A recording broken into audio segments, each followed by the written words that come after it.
If you ask a disagreeable person what he wants, say, or she wants, they'll tell you right away. They know. It's like, this is what I want and this is how I'm going to get it.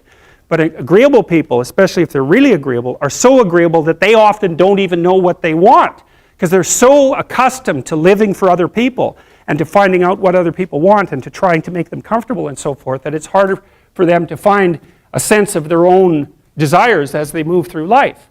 And that's not, look, there's situations where that's advantageous, but it's certainly not advantageous if you're going to try to forge yourself a career. That just doesn't work at all. And so even though on average men and women aren't that much different in terms of their levels of agreeableness by the group, if you go out and you look at the extremes, they're very different. So all of the most agreeable people are women, and all of the most disagreeable people are men. And the thing is, the extremes are often what matter rather than what's in the middle. And so one of the ways that's reflected in society, by the way, is there's way more men in prison. And the best personality predictor of being imprisoned is to be low in agreeableness. It makes you callous. Now you might think, well, what's the opposite of compassion and politeness? And the answer to that is, I think it's best sort of conceptualized as a trading game. So let's say that we're going to play repeated trading games. And if you're very agreeable, then you're going to bargain harder on my behalf than you're going to bargain on your own behalf.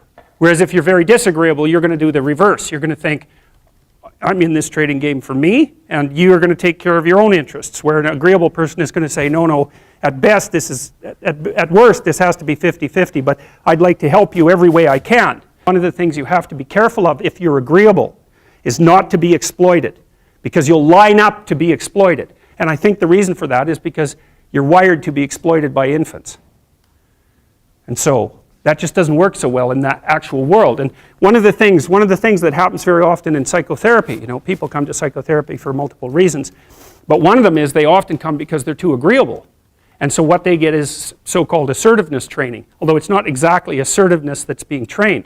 What it is the ability to learn how to negotiate on your own behalf. And one of the things I tell agreeable people, especially if they're conscientious, is say what you think. Tell the truth about what you think. There's going to be things you think that you think are nasty and harsh. And they probably are nasty and harsh. But they're also probably true. And you need to bring those up to the forefront and deliver the message. And it's not straightforward at all, because agreeable people do not like conflict. Not at all. They smooth the water. And you can see why that is in accordance with the hypothesis that I've been putting forward. You don't want conflict around infants. It's too damn dangerous. You don't want fights to break out. You don't want anything to disturb the relative peace. And if you're also more prone to being hurt physically and perhaps emotionally, you also may be loath to engage in the kind of high-intensity conflict that will solve problems in the short term, because it takes a lot of conflict to solve problems in the short term. And if that can spiral up to where it's dangerous, which it can if it gets uncontrolled, it might be safer in the short term to keep the waters smooth and to not delve into those situations where conflict emerges. The problem with that is it's not a very good medium to long-term strategy, right? Because lots of times there are things you have to talk about because they're not going to go away. And the advantage to having a well-socialized disagreeable person is that they really don't let much get in their way. So if you can get a kid who's disagreeable socialized, that person can be quite the creature, because they're very forward-moving in their nature and very difficult to stop. But if you don't get them successfully domesticated, tamed, roughly speaking, by the time they're 4, their peers reject them. And that's a big problem, because your job as a parent is to make your child socially desirable by the age of 4. Like you want to burn that into your brain, because people don't know that. That's your job. And here's why. It's easy if you think about it carefully. So you imagine you've got a 3-year-old child, so sort of halfway through that initial period of socialization, and you take that child out in public. Okay, what do you want for the child? Who cares about you? What do you want for the child? You want the child to be able to interact with other children and adults so that the children are welcoming and smile and want to play with him or her, and so the adults are happy to see the child and treat him or her properly. And if your child's a horrible little monster because you're afraid of disciplining them or you don't know how to do that properly, then what they're going to do is they're going to experience nothing but rejection from other children, and false smiles from other parents and adults. And so then you're throwing the child out there into a world where every single face that they see is either hostile or lying. And that's not something that's going to be particularly conducive to the mental health or the well-being of your child. If your child can learn a couple simple rules of behavior, like don't interrupt adults when they're talking too much and pay attention and try not to hit the other kids over the head with the truck any more than is absolutely necessary, then, and share and play properly, then when they meet other kids, the kids are going to try out a few little play routines on them, and that's going to go well, and then they're going to go off and socialize each other for the rest of their lives. Because that's what happens, is that from 4 years old onwards, the primary socialization with children takes place among other children. And so if the kids don't get in on that early, they don't move into that developmental spiral upwards and they're left behind. And you can imagine how terrible that is, because a 4-year-old will not play with another 4-year-old who's 2. But a 5-year-old certainly will not play with a 5-year-old who's 2, right? Because the gap is just starting to get unbelievably large. And so the kids start out behind, and then the peers leave them behind, and then those kids are alienated and outside the peer group for the rest of their life.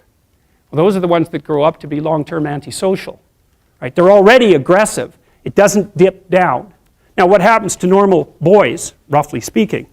Imagine the aggressive 2-year-old types. They get socialized, so their level of aggression goes down, and then they hit puberty and testosterone kicks in, and bang, levels of aggression go back up. And so that's why males are criminals between the ages roughly of 16 and about 25. So, and it matches the creativity curve, by the way. It's so cool. If you look at the spike of creativity among men, 16 to 25, then it starts to go down. Criminality matches that absolutely perfectly. So that's quite cool. So, and so the testosterone levels raise the average level of aggression among men. It's more dominance than aggression, actually, and testosterone is by no means all bad. And then it starts to decrease at about age 25 or 26, which is usually when men stop staying up late at night, stop drinking as much, develop a full-time career, and take on the burdens and responsibilities and opportunities that are associated with a long-term partner and family. And so, well, so that's the development of what I would call predatory aggression, because I also think that the agreeableness distribution is probably something like predatory aggression versus maternal sympathy. It's something like that. So if you look at other mammals that are predators, because we're predators as well as prey animals, if you look at other animals like bears, the male bear has absolutely nothing to do with the raising of the infants. In fact, the female bears will keep the male the hell away because he's likely to kill the infants and maybe even to eat them. So there's no maternality at all in solitary male mammalian predators. It's really useful to investigate the viewpoints of people who have opposing views to yours. Because they'll tell you things, not only will they tell you things you don't know, they'll also tell you how to see the world in ways that you don't see it. And they'll also have skills that you don't have, that you could develop. So for example, if you're an introverted person, it's very useful to watch an extroverted person, because the extroverted person has ways of being in the social world that aren't natural to you, that you can use to improve your toolkit. And if you're disagreeable, one of the best things to do with disagreeable people, especially if that's alienating them from other people, for example, because it can, people treat you like you're a selfish, arrogant son of a, maybe that's because you are. It's like, okay, so what do you do about that? One of the most promising treatments, let's say, for that is get the person to do something for someone else once a day, just as a practice, and learn how to do it. Maybe you can wake the circuit up, if you think that it's lying dormant in you, which is probably right. I think we have a very wide range of propensities within us. Some are switched on, genetic propensities. Some are switched on, but I think that if you put yourself in the right situation or walk yourself through the right exercises, you can switch some of these other things on as well. But it takes work and dedication and discipline. I would say, generally speaking, if you want to adapt yourself properly to life, you should find a niche in the environment that corresponds with your temperament. Right? You shouldn't work at cross purposes to your temperament because it's just too damn difficult. But having done that, then you should work on developing the skills and viewpoints that exist in the space opposite to your personality, because that's where you're fundamentally underdeveloped. And that way I think you can extend out your temperamental capability across a wider range. And to me that's roughly equivalent as bringing a richer toolkit to each situation. You know, so if you're hyper extroverted, you should probably learn to shut up at parties now and then and listen just to see what's going on, to see if you can manage it, you know. And if you're introverted, well, then you should learn how to speak in public and to learn how to go to parties without hiding in the corner and saying nothing to anyone. You know, and if you're agreeable, then you need to learn how to be disagreeable so people can't push you around. And if you're disagreeable, you need to learn how to be agreeable so that you're not an evil son of a bitch.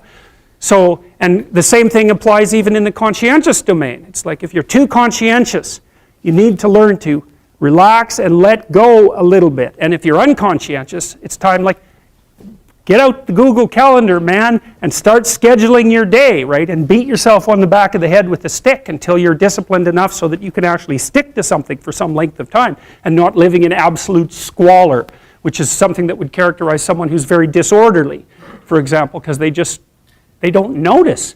It doesn't bother them, disorder. It's like, maybe they can see it, but it doesn't have any emotional valence, and so it doesn't have any motivational significance.